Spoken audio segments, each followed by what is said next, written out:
The morning fog rolled in from the Pacific Ocean, blanketing the coastal town of Mendocino, California, in a thick, grey shroud that seemed to swallow the Victorian houses whole.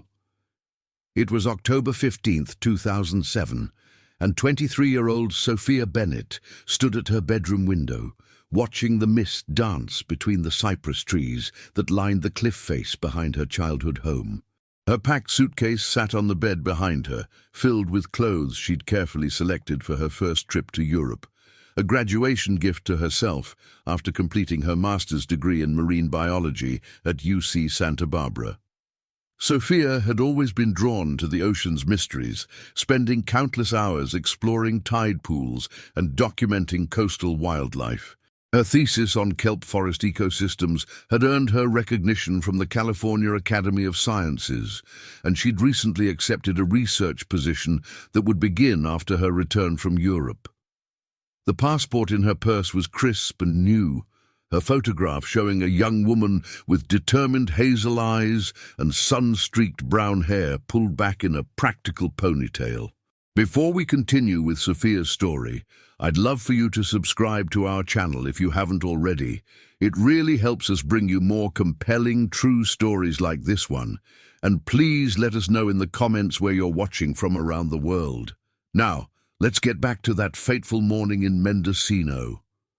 Her mother, Linda Bennett, called from downstairs. "Sophia, honey, your taxi will be here any minute." Linda worked as a nurse at the local community hospital and had taken the morning off to see her daughter to the airport. Her father, Robert, a retired park ranger who had spent decades protecting California's coastal wilderness, had already left for his volunteer shift at the Lighthouse Visitor Center. The family had lived in the same weathered blue house on Lansing Street for 15 years, ever since Robert had taken the ranger position at Mendocino Headlands State Park. Sophia grabbed her suitcase and messenger bag, taking one last look around her room. Posters of marine life covered the walls, photographs she'd taken of sea otters, harbor seals, and the occasional grey whale that migrated past their coastal home. Her desk was cluttered with research journals and field notebooks, evidence of a young woman passionate about ocean conservation. She had no way of knowing that she would never see this room again. The taxi arrived precisely at 9:30 a.m., its yellow form cutting through the morning mist like a beacon.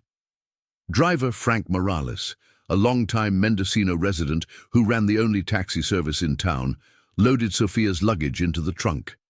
Linda hugged her daughter tightly, inhaling the familiar scent of her shampoo, something botanical that Sophia had used since high school. "Call me as soon as you land in London," Linda said, her voice thick with emotion. "And don't forget to email those pictures from the Natural History Museum." Sophia laughed, adjusting the strap of her messenger bag. "Mom, you're acting like I'm moving to another planet. It's just 3 weeks." She kissed her mother's cheek and climbed into the taxi's worn vinyl back seat. Frank navigated the winding coastal highway toward San Francisco International Airport, the Pacific Ocean stretching endlessly to their left. Sophia watched the familiar landscape roll by. The lighthouse where her father volunteered, the rugged headlands where she'd conducted research, the small beaches where she'd collected specimens as a child. The drive would take nearly 4 hours, winding through small coastal towns and redwood forests before reaching the sprawling urban landscape of the Bay Area. "First time to Europe?" Frank asked, glancing at Sophia in the rearview mirror. He'd driven 3 generations of Bennett family members over the years and had watched Sophia grow from a curious child into an accomplished young scientist. "First time anywhere, really," Sophia replied, pulling out a worn travel guide to England. "Unless you count that field research trip to Monterey Bay." She dog-eared dozens of pages, marking museums, research institutions, and coastal areas she hoped to explore. The London Natural History Museum topped her list. She dreamed of seeing their marine biology collections since her undergraduate days. They stopped for lunch in Petaluma, a small agricultural town about 2 hours into their journey. Sophia ordered a turkey sandwich and called her father from her flip phone, updating him on their progress. Robert was pleased that the weather looked favorable. No coastal storms were predicted, and the fog was beginning to lift as they moved inland. "Drive safely," he told Frank when Sophia handed over the phone. "She's our only child." The weight of those words would haunt him for years to come. By mid-afternoon, they reached the outskirts of San Francisco, the city's famous skyline emerging through the haze. Sophia had visited the city several times during her college years, but it never failed to amaze her. The steep hills, the Victorian architecture, the bustling energy that seemed so different from her quiet coastal hometown. The taxi wound through neighborhoods she recognized from previous visits: the Mission District with its colorful murals, the Castro with its rainbow flags, Pacific Heights with its grand mansions overlooking the bay. Frank pulled into the departure terminal at SFO at 3:45 p.m., giving Sophia plenty of time for her 6:30 p.m. flight to London Heathrow. The airport buzzed with activity, families saying goodbye, business travelers rushing between gates, tourists lugging oversized suitcases. Sophia had never seen so many people in one place, and for a moment she felt overwhelmed by the chaos. "You sure you don't want me to wait with you?" Frank asked as he unloaded her luggage. He'd grown fond of the Bennett family over the years and felt protective of Sophia, who seemed so young despite her advanced degree. "I'll be fine," Sophia assured him, though her voice betrayed a hint of nervousness. She'd flown before, but never internationally, and never alone. "Thanks for the ride, Frank. I'll see you in 3 weeks." Frank drove away reluctantly, watching Sophia disappear into the terminal crowd through his rearview mirror. That was the last confirmed sighting of Sophia Bennett by anyone who knew her personally. Inside the terminal, Sophia checked in at the British Airways counter. The clerk, a professional woman in her 40s named Janet Walsh, later told investigators that Sophia seemed excited but nervous. She'd checked one large suitcase and carried her messenger bag and a small backpack as carry-on luggage. Her passport was processed without issue, the first and only time it would be officially scanned. Security footage from SFO shows Sophia moving through the terminal at 4:15 p.m., stopping at a newsstand to buy a magazine and a bottle of water. She appears relaxed, occasionally checking her phone and reviewing her travel itinerary. At 4:30 p.m., she's seen sitting in the departure lounge, reading her England travel guide and occasionally looking out the large windows at the aircraft on the tarmac. But at 4:47 p.m., something changed. Security cameras captured Sophia abruptly standing up, gathering her belongings and walking quickly toward the terminal exit. Her body language suggested urgency, as if she'd suddenly remembered something important or received an urgent message. She didn't stop at any shops, didn't use a restroom, and didn't appear to speak to anyone. She simply left the secure area, passed back through the main terminal, and walked out the front doors into the California afternoon. Frank Morales was halfway back to Mendocino when his cell phone rang. It was 5:15 p.m., and the caller ID showed Sophia's number. "Frank, it's Sophia. I need you to come back and get me." "What happened? Did your flight get cancelled?" "No, I can't do this. I'm not ready. Can you please come back?" Frank could hear the distress in her voice. "Where are you, honey?" "I'm outside the terminal by the taxi stand. I'm already an hour out, Sophia. It'll take me at least 2 hours to get back in traffic. Are you sure about this? Your mom's going to be worried sick." There was a long pause. When Sophia spoke again, her voice was barely above a whisper. "I know, but I just can't get on that plane. Something doesn't feel right." Frank had transported enough people to the airport over the years to recognize pre-flight anxiety.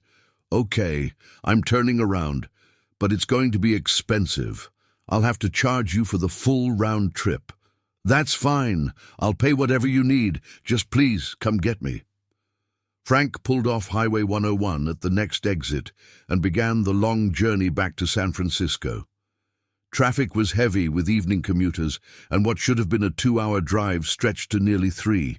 He tried calling Sophia twice during the trip, but her phone went straight to voicemail. He assumed she was conserving battery power. Meanwhile, at SFO, security footage shows no sign of Sophia Bennett near the taxi stand or anywhere else in the terminal area after 4:47 p.m. The cameras outside the terminal, which should have captured her waiting for Frank's return, show dozens of travelers and vehicles, but no trace of the young marine biologist from Mendocino. When Frank arrived at the airport at 8:30 p.m., he circled the terminal 3 times, searching for Sophia. He parked and walked through the arrival and departure areas, asking other taxi drivers if they'd seen a young woman matching Sophia's description. No one had. He called her phone repeatedly, but it continued going straight to voicemail. Growing worried, Frank called Linda Bennett. It was nearly 10 p.m., and Linda had been expecting to hear from Sophia about her safe arrival in London. "Frank? Why are you calling? Isn't Sophia halfway across the Atlantic by now?" Frank's stomach sank as he explained the situation. Linda's initial confusion quickly turned to panic. "What do you mean she called you? She was supposed to be on that plane." Linda immediately called British Airways, who confirmed that Sophia Bennett had checked in for Flight 286 to London Heathrow, but had never boarded. Her checked luggage was removed from the aircraft before departure, following standard security protocols. The airline had no record of her requesting a refund or rebooking. By midnight, Linda and Robert Bennett were at SFO, meeting with airport security and filing a missing person report with the San Mateo County Sheriff's Department. Detective Maria Rodriguez, a 15-year veteran who specialized in missing persons cases, was assigned to lead the investigation. She immediately requested all security footage from the airport and began interviewing airline and airport personnel who had interacted with Sophia. The investigation quickly revealed several troubling inconsistencies. While Frank Morales insisted that Sophia had called him at 5:15 p.m. requesting pickup, phone records showed no outgoing calls from Sophia's cell phone after 2:30 p.m. that day, a call she'd made to her father from Petaluma during their lunch stop. Her phone had been turned off or disabled sometime between 4:30 and 5:15 p.m., making it impossible for her to have made the call Frank claimed to have received. When Detective Rodriguez pressed Frank about the discrepancy, he became visibly shaken. "I'm telling you, she called me. I know her voice. We've been talking for years. She was upset, scared about something. She asked me to come back and get her." But the evidence didn't support Frank's account. Cell tower records confirmed that Sophia's phone had last pinged a tower near SFO at 4:33 p.m. After that, there was no digital trace of her anywhere. Her bank accounts remained untouched, her credit cards unused. Her checked luggage, when examined by investigators, contained exactly what would be expected for a 3-week European vacation: clothes appropriate for October weather in England, a small first aid kit, her camera equipment, and several marine biology textbooks she'd planned to read during her downtime. The mystery deepened when investigators discovered that Frank Morales had lied about his whereabouts that evening. Traffic cameras and his taxi's GPS system showed that he had never returned to SFO after dropping Sophia off. Instead, he'd driven home to Mendocino, arriving at his house by 8:10 p.m., the same time he claimed to be circling the airport looking for Sophia.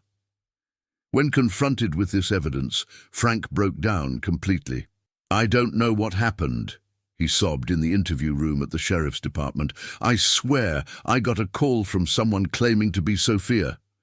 But maybe it wasn't her. Maybe someone was pretending to be her. The voice sounded like her, but—" Detective Rodriguez leaned forward. "Frank, we need you to think very carefully. Is there anything else you haven't told us? Anything that might help us find Sophia?"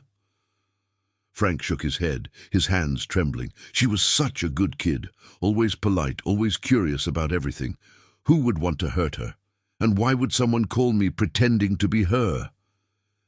The investigation expanded beyond the airport. Detective Rodriguez's team interviewed Sophia's college friends, professors, and fellow researchers. They searched her room in Mendocino, examining her computer, personal journals, and correspondence. What emerged was the picture of a dedicated, ambitious young woman with no known enemies and no history of mental health issues or risky behavior. Sophia's research advisor at UC Santa Barbara, Dr. James Morrison, described her as one of the most promising marine biologists I've worked with in 20 years. She was excited about her European trip. She'd been planning it for months. She specifically wanted to study marine conservation efforts in the UK and Ireland. There's no way she would have just disappeared voluntarily. Her college roommate Michelle Torres flew up from Los Angeles to help with the search. Sophia was nervous about traveling alone, Michelle told investigators, but she was also incredibly excited. She'd never been abroad, and she'd saved up for over a year to afford this trip.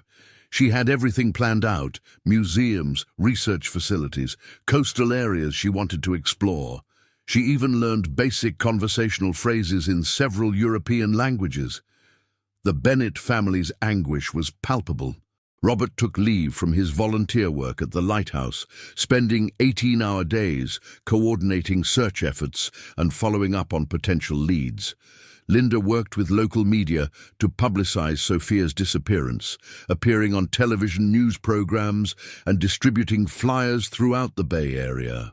Their small coastal community rallied around them, organizing search parties and fundraising efforts to support the investigation. 3 months after Sophia's disappearance, the case began to go cold. Detective Rodriguez had followed hundreds of leads, interviewed dozens of witnesses, and coordinated with law enforcement agencies throughout California. Security footage from businesses near SFO had been reviewed frame by frame. Hospitals, morgues, and Jane Doe cases had been checked and rechecked. There was simply no trace of Sophia Bennett anywhere. The last confirmed sighting remained the security camera footage showing her leaving SFO at 4:47 p.m. on October 15, 2007. After that moment, it was as if she had vanished into thin air. Her unused passport remained in evidence storage, a tangible reminder of dreams unfulfilled and a journey that never began. The Bennett family refused to give up hope. They hired a private investigator, posted reward offers, and maintained a website dedicated to finding their daughter. Robert started a scholarship fund at UC Santa Barbara for marine biology students, honoring Sophia's passion for ocean conservation. Linda changed careers, becoming a victim's advocate to help other families navigate the nightmare of having a missing loved one. Years passed. Sophia's 25th birthday came and went, then her 30th. The investigation officially remained open, but active leads had long since dried up. Detective Rodriguez retired in 2015, passing the case to a younger detective who periodically reviewed it but had little new to pursue. The Bennett family aged visibly under the weight of their loss, their hope gradually tempered by the painful reality that they might never know what happened to their daughter. Then, on March 3, 2023, 16 years after Sophia Bennett disappeared, her passport was used. The alert came through routine channels, a computer system that flags unusual activity on documents associated with missing persons cases.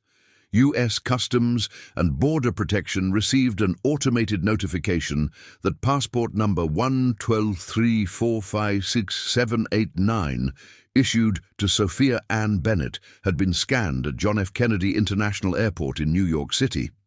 The passport holder was listed as entering the United States from London Heathrow on British Airways Flight 175, arriving at 4:30 p.m. Eastern Time.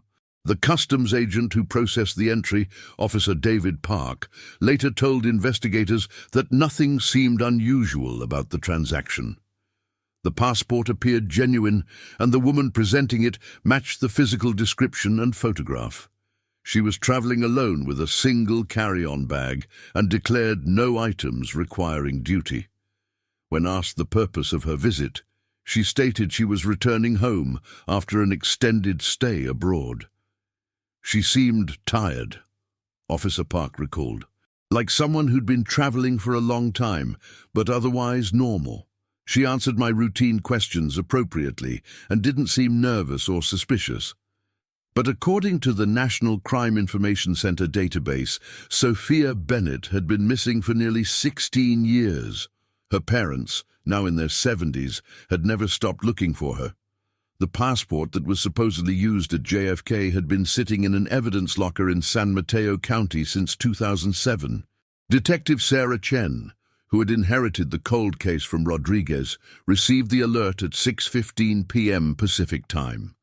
She immediately pulled Sophia's file and verified that the physical passport remained in evidence storage. She then contacted JFK Airport Security and U.S. Customs, requesting all available footage and documentation from the entry. The security footage from JFK showed a woman in her late 30s with shoulder-length brown hair and glasses, wearing jeans and a dark sweater. She moved through customs efficiently, retrieved her luggage from baggage claim, and exited the terminal. The quality of the video made it difficult to determine if this was actually Sophia Bennett, aged 16 years, or someone using fraudulent documents bearing her identity. Detective Chen immediately called Linda and Robert Bennett, who were now living in a smaller house in Mendocino after Robert's health had begun declining.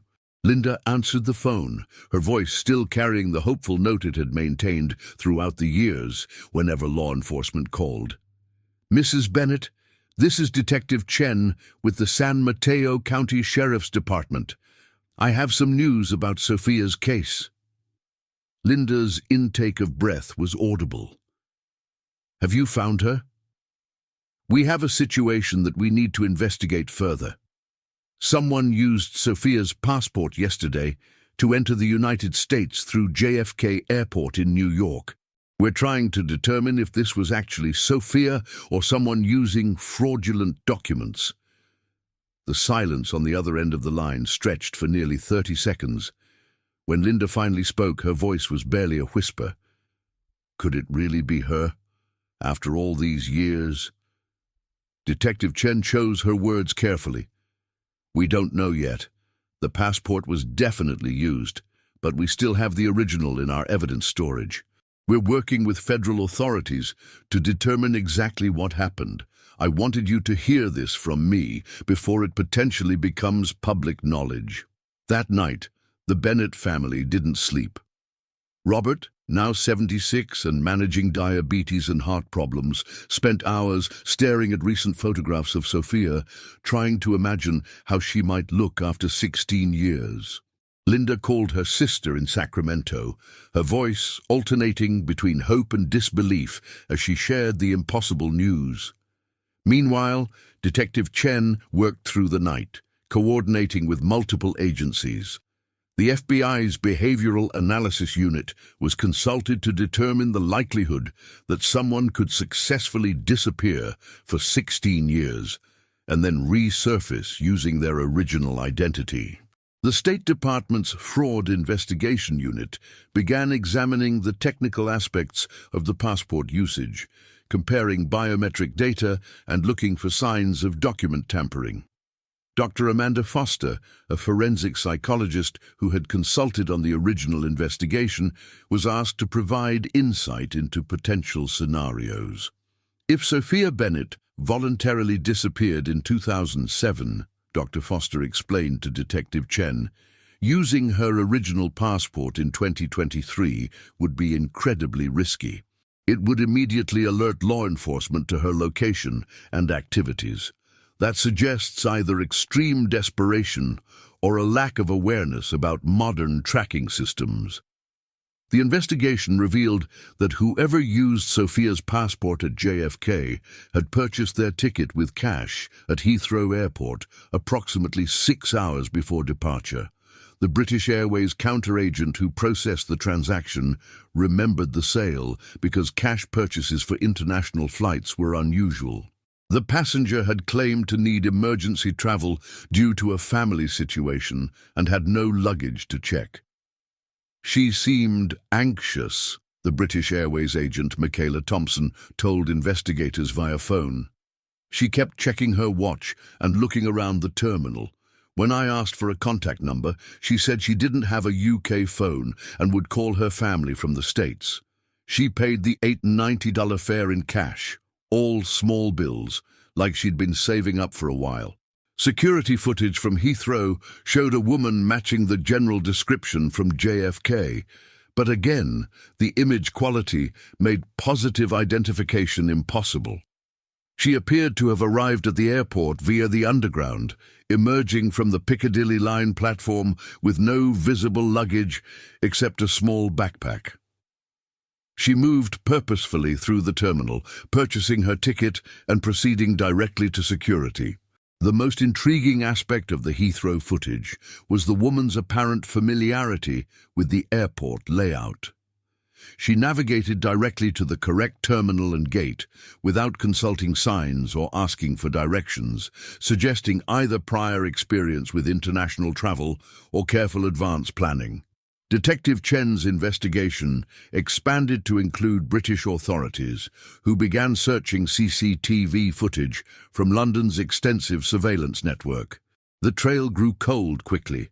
While cameras had captured the woman's arrival at Heathrow, tracking her earlier movements through London proved impossible given the sheer volume of surveillance data and the time that had elapsed.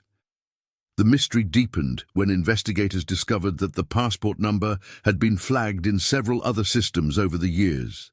Immigration databases in Ireland and France showed attempted entries in 2019 and 2021, but both attempts had been flagged as suspicious and the traveller had been denied entry.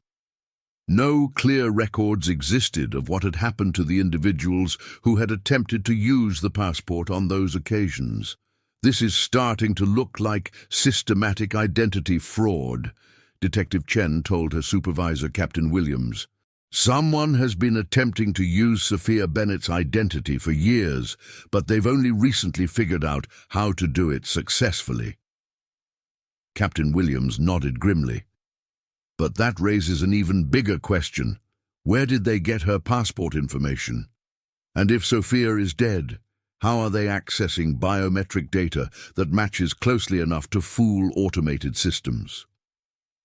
The investigation team decided to focus on the New York connection. Whoever had used Sophia's passport had successfully entered the United States and could potentially still be in the country. Detective Chen coordinated with the NYPD's Missing Persons Unit and the FBI's New York field office to expand the search. Agent Marcus Webb of the FBI's White-Collar Crime Unit became the federal lead on the case. His team began analyzing financial and travel patterns, looking for any connections between the passport usage and other criminal activities. They also started examining the possibility that this was part of a larger identity theft ring, targeting missing persons. Missing people make ideal identity theft victims, Agent Webb explained to Detective Chen during a video conference. Their identities aren't being actively monitored by the victims themselves, and law enforcement resources are often limited. If someone has been using Sophia Bennett's identity for 16 years, they could have built an entire life around it. The breakthrough came from an unexpected source. Maria Santos, a social worker in Queens, had been following media coverage of the passport story when she realized she might have encountered the mystery woman. 3 days after the JFK entry, a woman matching the description had appeared at a homeless shelter in Flushing, asking about temporary housing and job placement services.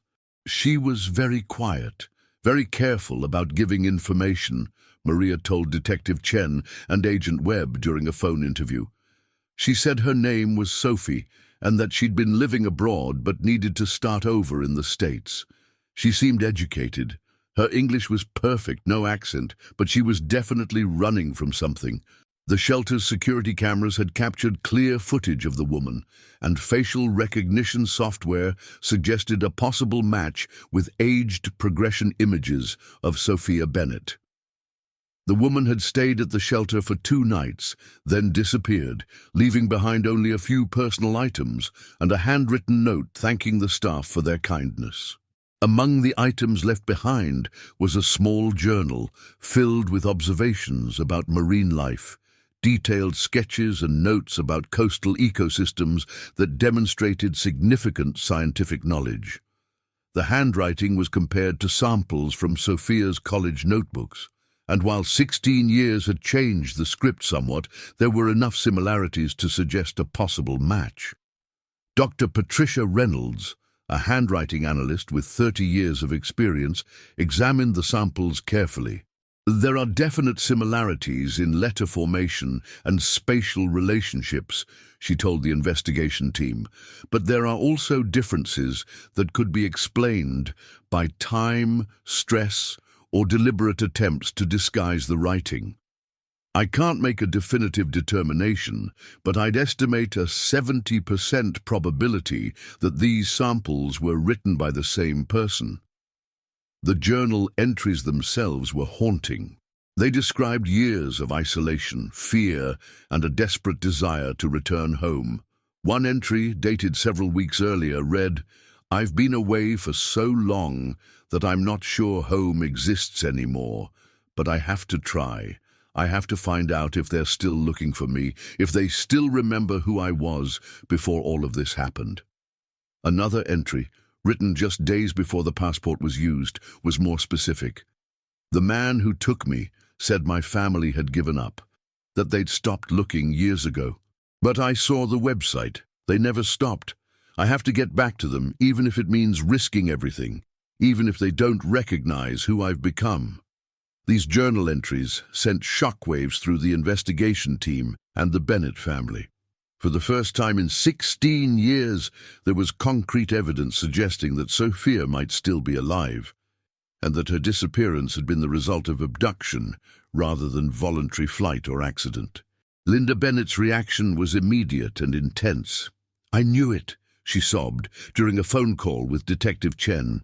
"I knew she was out there somewhere. I never stopped believing she was alive. But who took her? And why did they keep her for so long?" The investigation shifted focus dramatically. Instead of a missing persons case or identity fraud, they were now potentially dealing with a long-term kidnapping that had just been resolved by the victim's escape.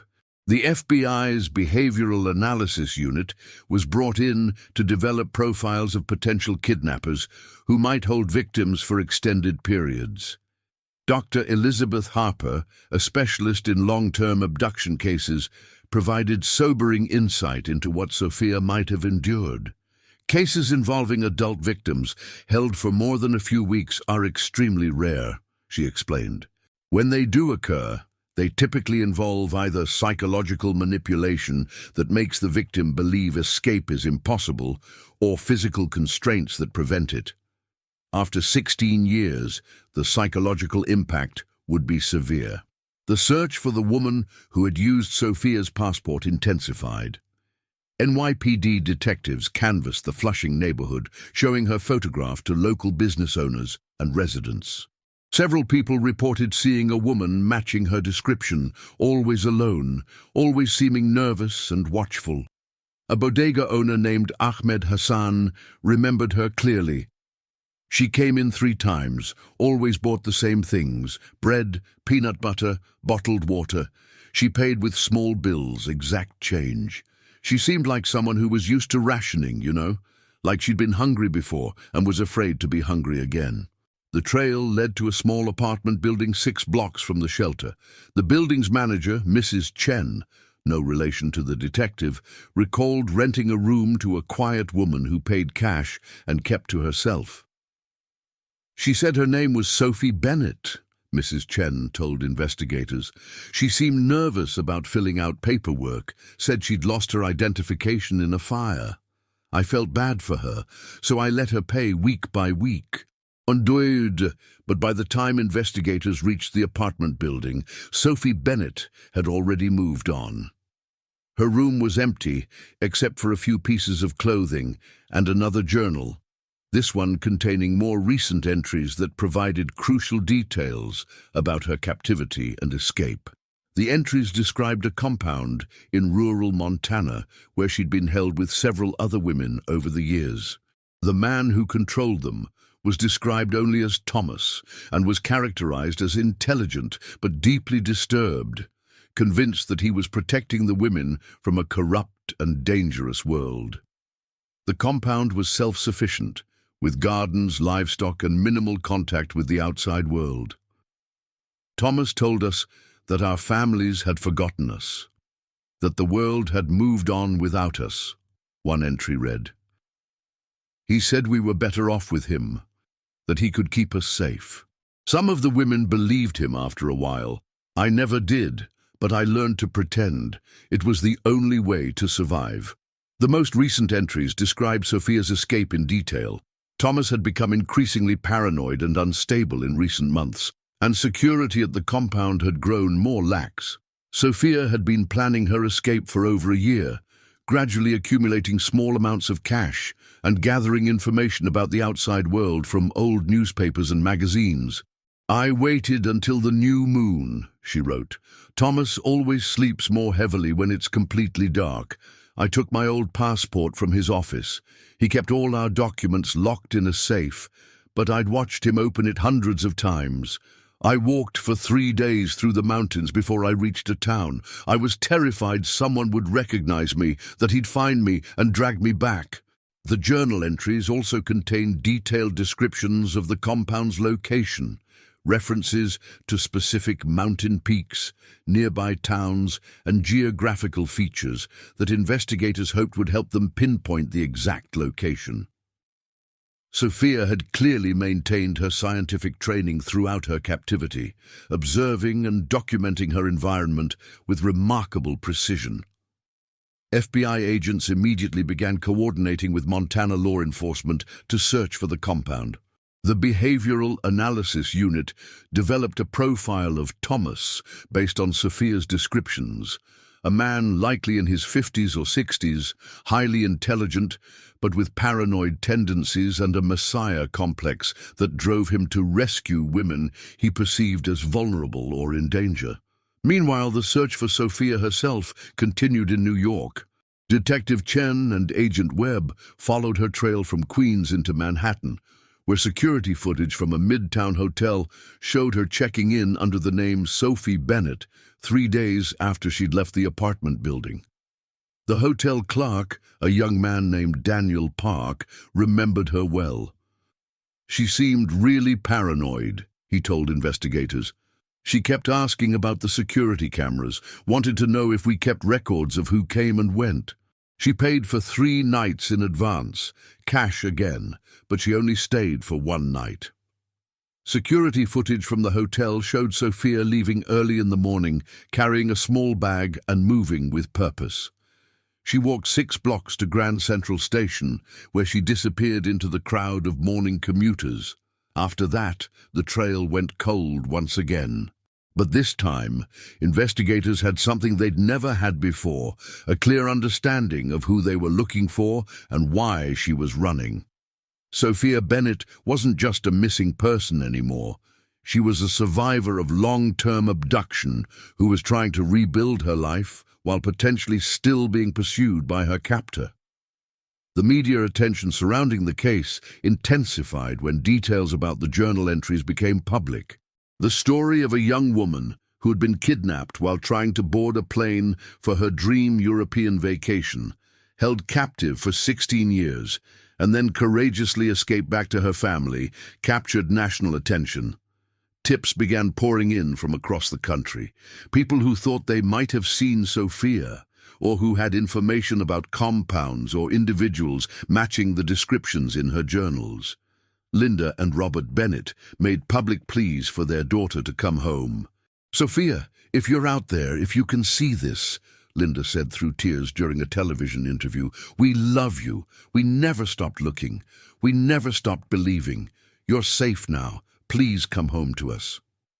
The compound in Montana was located 6 weeks later, based on geographical clues from Sophia's journals and satellite imagery analysis by the FBI's technical team.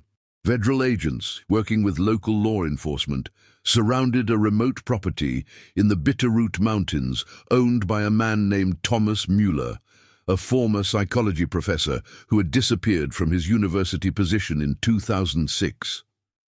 The raid on the compound revealed a horrifying reality that exceeded even the worst fears of investigators. Mueller had been holding women captive for over 20 years, not just 16. Some had been there so long they had no memory of their lives before captivity. Others had died over the years and were buried in a makeshift cemetery behind the main building. Mueller himself was found dead in his office, apparently by suicide, leaving behind detailed journals that documented his crimes and his twisted philosophy. He had genuinely believed he was saving women from the dangers of modern society, but his writings also revealed a darker truth. He had specifically targeted women traveling alone, intercepting them at airports, train stations, and bus terminals when they were most vulnerable. The journal entries revealed how Sophia had been taken. Mueller had been watching SFO on October 15, 2007, looking for potential victims. When he saw Sophia's obvious anxiety about flying, he had approached her outside the terminal, claiming to be a psychologist who specialized in helping people overcome travel phobias. He offered to help her work through her fears in his car, where he could create a calm environment away from the airport chaos.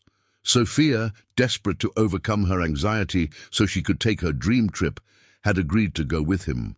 Mueller had drugged her coffee with a sedative, then transported her to his Montana compound while she was unconscious. The call that Frank Morales received from someone claiming to be Sophia had actually been Mueller himself, using voice modulation technology to buy time before anyone realized she was truly missing. 5 other women were rescued from the compound, all in various states of psychological trauma. 2 had been held for over a decade, while others were more recent victims. All required extensive medical and psychological care to begin processing their experiences and preparing for reintegration into society. But Sophia herself remained missing. Despite nationwide attention, despite FBI resources, despite her family's desperate pleas, she had vanished as completely as she had 16 years earlier. The woman who had used her passport at JFK and left behind journals documenting her captivity and escape had disappeared back into the anonymity of American society. Dr.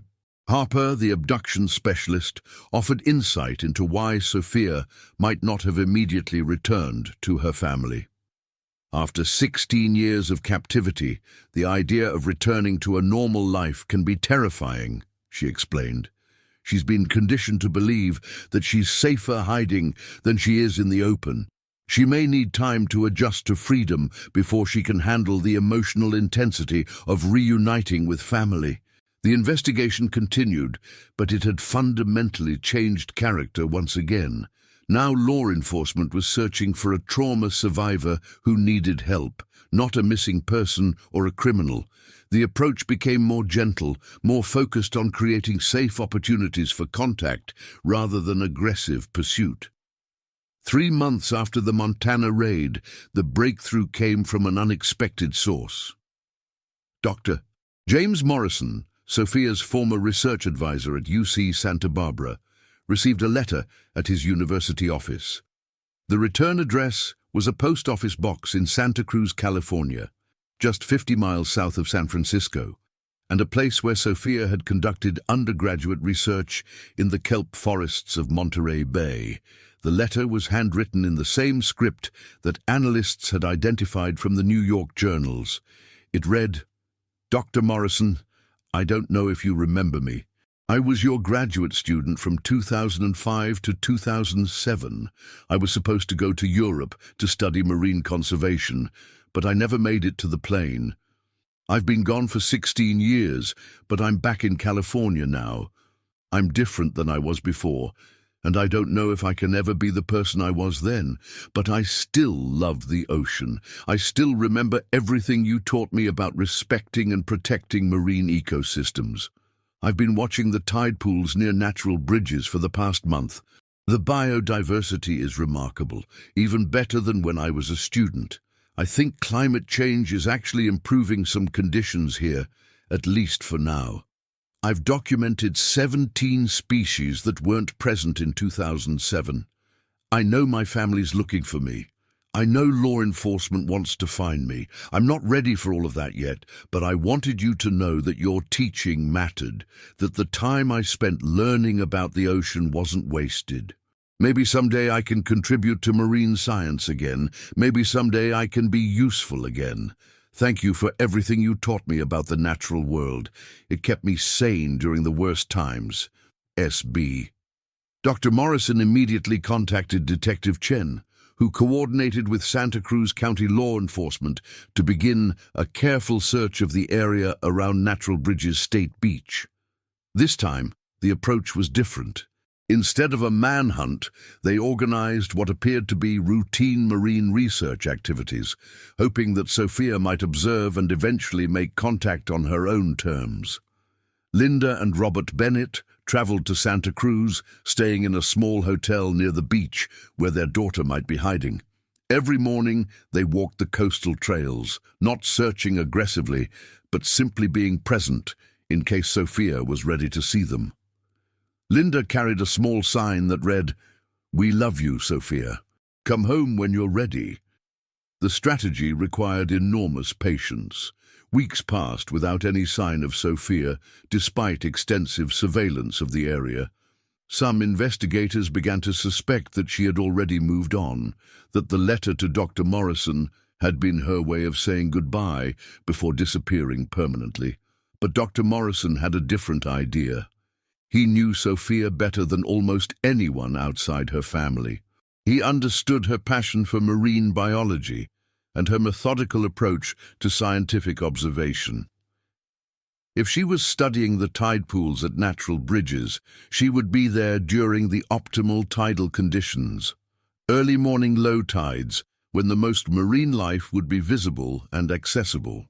On November 15, 2023, during a particularly low tide just after sunrise, Dr. Morrison positioned himself on the rocks overlooking the tide pool areas at Natural Bridges. He brought a notebook and a magnifying glass, conducting what appeared to be legitimate research while keeping watch for any sign of his former student. At 6:47 a.m., he saw her.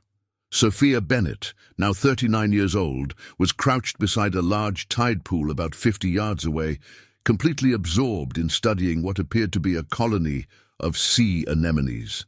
Her hair was shorter and grayer than in her graduate school photos, and she wore simple hiking clothes that had clearly seen extensive use. But her posture, her careful way of examining marine specimens, her obvious expertise and passion, it was unmistakably the same person he had taught 16 years earlier. Dr. Morrison approached slowly, making sure his footsteps were audible on the rocks so he wouldn't startle her. When he was about 20 feet away, Sophia looked up. Her eyes widened with recognition, then filled with tears. "Dr. Morrison." "Hello, Sophia. It's good to see you." They stood looking at each other across the tide pool for nearly a full minute, neither quite knowing what to say. Finally, Sophia spoke. "I got your letter. I mean, you got mine. I wasn't sure if you'd remember me." "Of course I remember you. You were one of my best students. I've wondered about you every day for 16 years. Sophia looked back at the tide pool, her hands trembling slightly. "I'm not the same person I was when I left. I don't know if I can be around people normally. I don't know if I can handle everything that comes with being found." Dr. Morrison sat down on a nearby rock, careful to maintain some distance so she wouldn't feel trapped. "You don't have to handle everything at once. Your parents are here in Santa Cruz. They've been coming to the beach every morning for weeks, just hoping to see you. They don't need you to be the same person you were. They just need to know you're okay. Are they angry that I disappeared for so long? That I didn't try to escape sooner? They're heartbroken, Dr. Morrison said gently, but not at you, at what happened to you. They know it wasn't your choice. They've never stopped loving you, never stopped hoping you'd come home. Sophia wiped her eyes with the back of her hand. I was so scared that first day at the airport. I almost didn't get in the taxi with you-know-who Thomas, but he seemed so helpful, so understanding. He said he could help me get over my fear of flying. I just wanted to take that trip so badly. I wanted to see the world, to learn about marine conservation in other countries. You can still do those things, Sophia. It's not too late. She shook her head. I'm 39 years old. I've been out of academia for 16 years. I don't have the skills, the knowledge, the connections I would have had if I'd never been taken. You have something else, Dr. Morrison replied. You have survival skills that most researchers will never develop. You have perspective on the world that comes from experiencing its worst aspects and still finding beauty in places like this. He gestured toward the tide pool where she'd been working. Your observations in that letter were sophisticated and insightful. You haven't lost your scientific mind, Sophia. You've deepened it. They spent the next 2 hours talking quietly while the tide gradually returned, covering the pools they'd been studying. Sophia described some of what she'd endured during her captivity, though she made it clear that she wasn't ready to discuss the full details. She talked about how thinking about marine ecosystems had kept her mentally anchored during the worst times, how she'd used scientific observation and documentation as a way to maintain her sense of self. Finally, as morning joggers and dog walkers began to appear on the beach, Dr. Morrison asked the question that mattered most. Are you ready to see your parents? Sophia took a deep breath, looking out at the Pacific Ocean where sea otters were playing in the kelp beds just offshore. I think so, but I want to see them alone first. Not with police or reporters or anyone else. Just them. Dr. Morrison nodded. I'll arrange that. They're staying at the Seacliff Inn, just up the coast. We can meet there in private. The reunion took place that afternoon in Linda and Robert Bennett's hotel room, with Dr. Morrison serving as an intermediary to help ease the overwhelming emotions. When Sophia walked through the door, Linda gasped and covered her mouth with her hands.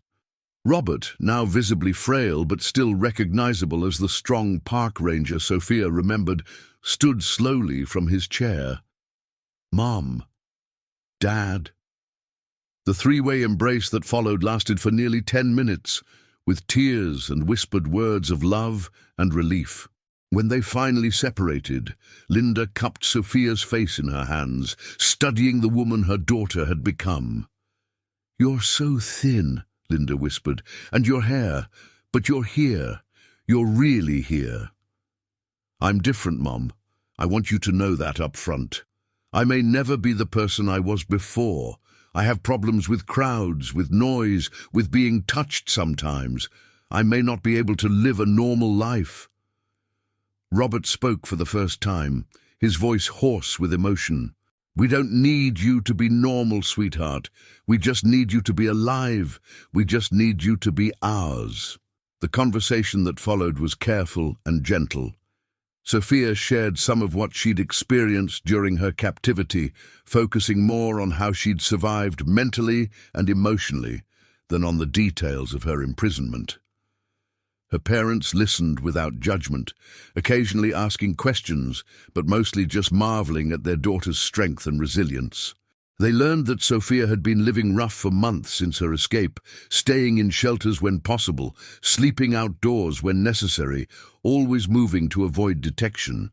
She had been terrified that Thomas Müller might track her down and recapture her, unaware that he had already been found dead. Learning about the FBI raid and the rescue of the other women brought her a complex mix of relief and guilt. I should have tried to help them escape too, she said, tears streaming down her face. I should have found a way to get them out. "You couldn't have saved everyone," Linda replied firmly. "You were a victim too. The important thing is that you survived and you escaped, and now the others have been rescued too. You made that possible by getting away and leading investigators to that place." The logistics of Sophia's reintegration into society proved complex. She had no recent identification, no credit history, no educational records from the past 16 years. She needed psychological counseling to address trauma, medical care to address nutritional deficiencies and other health issues from her captivity, and practical assistance with basic life skills that had atrophied during her imprisonment.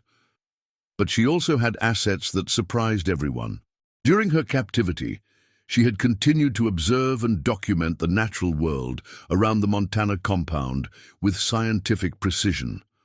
Her journals from those years contained detailed records of local wildlife, climate patterns, and ecological changes that impressed researchers who reviewed them. Despite her isolation, she had continued to function as a scientist. Dr.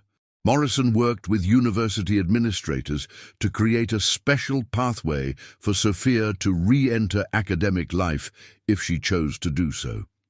The California Academy of Sciences offered her a research position that would allow her to work independently, focusing on coastal marine ecosystems without the pressure of regular university obligations. Linda and Robert sold their house in Mendocino and moved to Santa Cruz to be near their daughter. They found a small cottage a few blocks from the ocean, where Sophia could hear the waves at night and easily access the marine environments that had always been her passion. The sound of the ocean, she told them, helped her sleep peacefully for the first time in 16 years. Sophia's story became a symbol of survival and resilience that inspired others dealing with trauma and loss. She began giving occasional talks to victim advocacy groups, sharing her experiences and offering hope to families of missing persons. She was careful always to emphasize that every case was different, that her outcome was fortunate and not guaranteed for others. The legal proceedings related to Thomas Mueller and the Montana compound were complex. Sophia provided testimony that helped prosecutors build cases against accomplices who had assisted Mueller over the years. Several civil lawsuits were filed on behalf of the victims, though Mueller's estate had limited assets to compensate for the decades of trauma he had caused. Most importantly for Sophia, she slowly began to rebuild relationships and reclaim aspects of her identity that had been stolen from her. She reconnected with college friends who welcomed her back without judgment. She began dating again, eventually forming a relationship with another marine biologist who understood and respected her need for patience and space. On October 15th, 2024, 17 years to the day after her original disappearance, Sophia Bennett finally took her European trip. She flew from San Francisco International Airport to London Heathrow, using the same passport that had caused such confusion when someone else had used it the year before. This time, however, she didn't travel alone. Linda and Robert Bennett accompanied her along with Dr. Morrison, making it a family celebration of survival and healing. The trip was everything Sophia had dreamed it would be 17 years earlier, and more. They visited the Natural History Museum in London, where Sophia spent hours studying marine specimens and meeting with British researchers who had followed her story. They travelled to the Scottish coast, where she documented kelp forest ecosystems that reminded her of home, but showed fascinating evolutionary adaptations to different environmental conditions. Most memorably, they visited the Galway Marine and Freshwater Research Centre in Ireland, where Sophia was invited to give a presentation about her research on California coastal ecosystems. Standing before an audience of marine biologists from around the world, she spoke not just about scientific data, but about the importance of perseverance in research and in life. Science is fundamentally about observation, documentation, and the patient pursuit of understanding, she told the audience. These skills can sustain us through the darkest times and help us find meaning even in experiences we wouldn't wish on anyone. The natural world continues its processes regardless of human suffering. And sometimes that constancy can be a source of hope when everything else seems lost. The presentation was met with a standing ovation. But more importantly, it marked Sophia's full reintegration into the scientific community she had always loved. Several European research institutions offered her collaborative opportunities, opening doors to the international marine conservation work she had dreamed of pursuing as a young graduate student. Back in Santa Cruz, Sophia established the Bennett Foundation for Missing Persons Research, using her story and media attention to raise funds for improving investigation techniques and supporting families of missing individuals. The foundation funded new technology for analyzing cold cases and provided counseling services for families dealing with the uncertainty of having a missing loved one. She also wrote a memoir titled Beneath the Surface, which became a bestseller and further raised awareness about long-term abduction cases. The book was notable for its scientific approach to trauma recovery and its emphasis on finding meaning and purpose even after experiencing profound loss and suffering. Robert Bennett lived to see his daughter's complete rehabilitation and success, passing away peacefully in his sleep in early 2025, surrounded by his family. At his funeral, Sophia delivered a eulogy that honored his lifelong dedication to protecting California's natural spaces and his unwavering faith that she would someday return home. My father spent his career as a park ranger helping people safely navigate wilderness areas, she said. He understood that getting lost was always a possibility, but he also knew that with patience, skill, and determination, almost anyone could find their way back to safety. He never stopped believing I would find my way home, and his faith gave me strength, even when I didn't know he still believed in me. Linda Bennett continued living in Santa Cruz, becoming a grandmother when Sophia eventually married and had children of her own. The family traditions they rebuilt were different from what they had been before 2007, shaped by trauma and loss, but also by profound gratitude for their eventual reunion. Sophia's case led to significant improvements in airport security protocols and missing persons investigation techniques. Her story became a case study in criminal justice programs, illustrating both the challenges of investigating disappearances and the importance of never giving up hope. The journals she kept during captivity were studied by psychologists researching resilience and survival in extreme circumstances. Perhaps most importantly, Sophia's return gave hope to thousands of families dealing with missing loved ones. While her outcome was fortunate and not typical, it demonstrated that even after many years, reunification remained possible. Her advocacy work helped keep attention focused on long-term missing persons cases that might otherwise be forgotten by law enforcement and the media.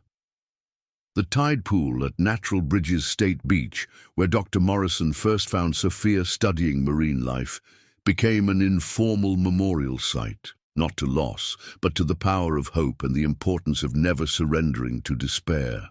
Marine biology students from UC Santa Cruz regularly conducted research there, many inspired by Sophia's story to pursue careers in ocean conservation.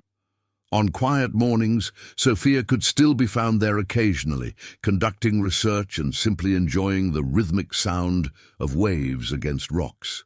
The ocean that had always been her passion had ultimately been her salvation, providing both the intellectual framework that sustained her during captivity and the peaceful environment that facilitated her healing. The unused passport that had started as a symbol of dreams deferred became something else entirely, proof that some journeys, no matter how delayed or complicated by tragedy, can still reach their intended destinations. Sophia Bennett's story was ultimately not about disappearance, but about return. Not about what was lost, but about what endured. And not about giving up, but about the extraordinary resilience of the human spirit when sustained by love, hope, and an unshakable connection to the natural world that continues its ancient rhythms, regardless of human suffering. In the end, the mystery of Sophia Bennett's disappearance was solved not by advanced investigative techniques or dramatic revelations, but by the simple power of a daughter's love for her family and their unwavering love for her. The 16 years between her disappearance and return were marked by unimaginable hardship, but they ultimately became part of a larger story about survival, healing, and the possibility of reclaiming life, even after experiencing its worst possibilities. The Pacific Ocean continues its eternal dance along the California coast, indifferent to human drama, but somehow essential to human healing. And somewhere along that coast, a marine biologist who once was lost continues her work of understanding and protecting the natural world, living proof that some stories of disappearance can, against all odds, become stories of return.